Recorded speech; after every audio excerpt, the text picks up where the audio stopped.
Si je reviens spécifiquement sur le cas de Saint-Louis, ce qu'on peut observer, c'est qu'on a eu une augmentation du nombre de cas, mais une réduction drastique du nombre de décès. Ça veut dire qu'on a mis en place un dispositif qui permet de détecter de manière précoce des cas, qui veut dire aussi que notre dispositif marche. Mais on a aussi pu améliorer nos capacités d'accueil et nos capacités de prise en charge, de sorte que on a maintenant moins de décès. Parce que vous savez, quand on est dans une épidémie, il y a ce qu'on appelle le pic de l'épidémie. Tant que le pic peut-être n'est pas atteint, il ne va pas commencer à baisser. Et tant qu'on est dans une dynamique, dans une tendance à l'ascendance, on a toujours des cas. Mais pour moi, aujourd'hui, le défi, c'est de faire en sorte que, même s'il y a des cas, qu'il n'y ait pas de décès et qu'il n'y ait pas de cas graves.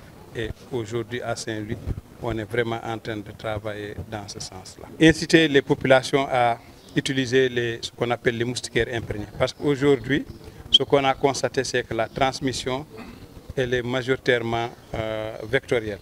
Ce n'est pas une transmission de l'animal à l'humain, mais c'est une transmission du vecteur à l'homme. Ça veut dire que le germe pathogène est en train de circuler avec le vecteur. Donc, ce qu'on souhaiterait, c'est qu'il y ait quand même une barrière, et cette barrière doit être incarnée par l'utilisation de moustiquaires imprégnés. On voudrait aussi que les populations collaborent étroitement avec les équipes qui ont été mises en place et qui sont chargées de la lutte et qui sont en train de faire ce qu'on appelle une surveillance sanitaire à base communautaire qui permet une détection très précoce de la maladie au sein d'un certain nombre de populations et qui peut permettre une prise en charge précoce pour éviter non seulement les cas graves, mais éviter les décès.